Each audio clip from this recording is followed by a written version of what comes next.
66 ans d'indépendance de la RDC. Quel est le véritable bilan du travail des politiciens? Après 66 ans d'indépendance, la RDC demeure un pays au potentiel extraordinaire. Des ressources minières parmi les plus importantes au monde, des terres agricoles immenses, un potentiel hydroélectrique exceptionnel et une position stratégique au cœur de l'Afrique.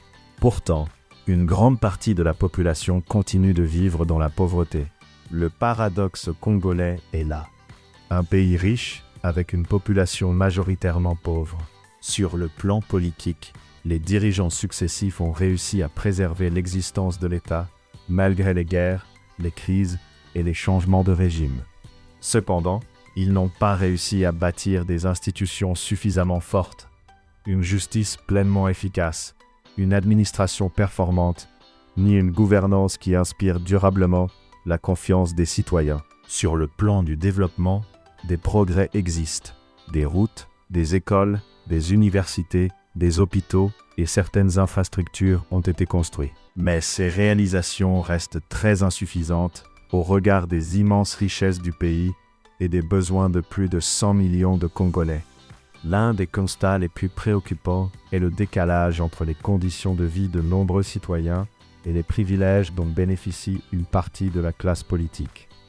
Pendant que le peuple fait face au chômage, au manque d'accès aux soins, aux difficultés d'éducation, à l'insécurité et à la précarité, de nombreux responsables politiques perçoivent des salaires, indemnités et avantages importants.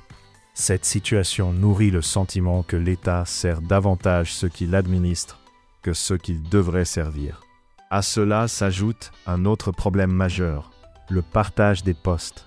Trop souvent, les nominations répondent à des logiques de coalition, d'équilibre politique, de fidélité ou de clientélisme, plutôt qu'à la compétence et à la méritocratie.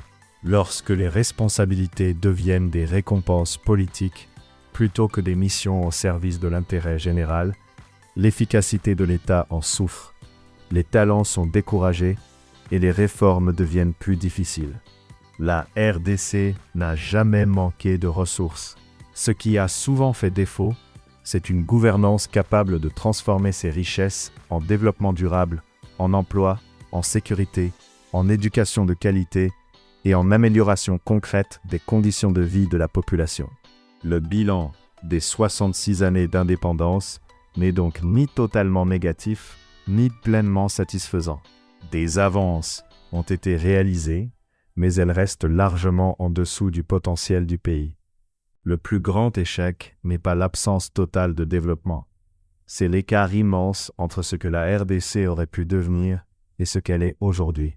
Le véritable défi des prochaines décennies ne consiste plus seulement à célébrer l'indépendance politique, mais à construire un État fondé sur la compétence, la méritocratie, la transparence, la redevabilité et le service de l'intérêt général. Car l'indépendance ne prend tout son sens que lorsque les richesses d'une nation profitent réellement à son peuple. Après 66 ans d'indépendance, le vrai bilan est dur.